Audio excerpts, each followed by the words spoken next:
Welcome to EMR Physics. I am Raju. 12th Physics Board Exam Past Papersல உள்ள numerical problems one by ஒன்னா solve பண்ணிட்டு வரோம். அந்த வரிசையில் 2018 செப்டம்பர் கொஸ்டின் பேப்பரில் கொஸ்டின் நம்பர் 54ல் ஃபர்ஸ்ட் சப்டிவிஷனில் ஒரு நியூமெரிக்கல் ப்ராப்ளம் கொடுத்துருக்காங்க. ப்ராப்ளம் என்னென்னா, a water heater is marked 1500 watt 220 volt.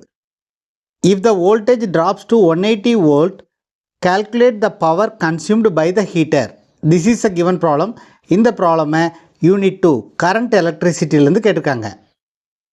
முதல்ல என்ன டேட்டா கொடுத்துருக்காங்க அப்படிங்கிறத எடுத்து எழுதிக்கலாம். Given power of the water heater is given is equal to 1500 watt and the voltage rating is V is equal to 220 volt.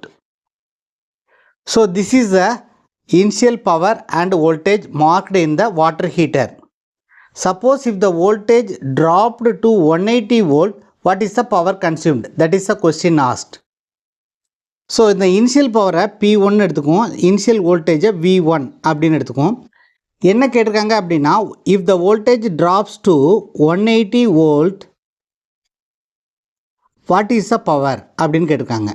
Power consumed எவ்வளவு, voltage வந்து 180 drop ஆச்சுன்னா எவ்வளவு பவர் கன்சியூம் ஆகும் அப்படின்னு கேட்டிருக்காங்க.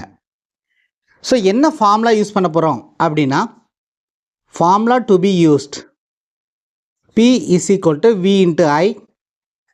From Ohm's law we can write V is equal to IR. So I can be written as V by R.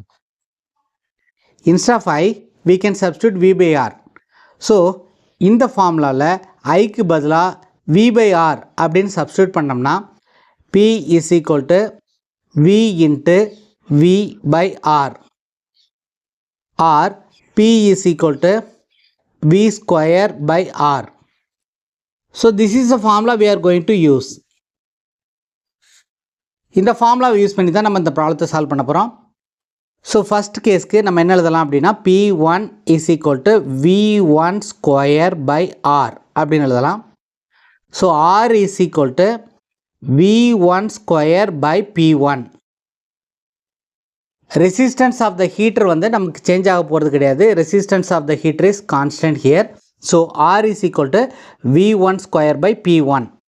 Values எல்லாத்தையும் நம்ம substitute பண்ணோம்னா 220 square divided by P1 is 1500. இந்த வேல்யூவை நம்ம அப்படியே வச்சுக்கிறோம். இதை சிம்பிளிஃபை பண்ணலை. P2வை கால்குலேட் பண்ணும்போது இதை சிம்பிளிஃபை பண்ணால் போதும், ஏன்னா சில வேல்யூஸ் வந்து கேன்சல் ஆகும். Now let us write P2 is equal to V2 square divided by R. So P2 தான் நம்ம கால்குலேட் பண்ணணும். V2உடைய வேல்யூ ப்ராப்ளத்திலே கொடுத்துருக்காங்க. V2 is equal to 180 volt. Resistance நம்ம ஏற்கனவே கண்டுபிடிச்சிருக்கோம். This is the resistance value.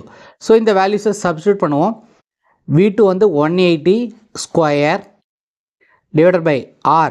ஆரோடைய value இது. இதை சப்ஸ்டியூட் பண்ணோம்னா 220 ஸ்கொயர் டிவைடட் பை 1500. இங்கே கீழே இருக்க 1500 வந்து நியூமரேட்டருக்கு வரும், அதாவது ரெசிப்ரோக்கலாக வரும். Therefore this is equal to 180 ஸ்கொயரை வந்து 180 இன்ட்டு 180 அப்படின்னு எடுத்துக்கிறோம்.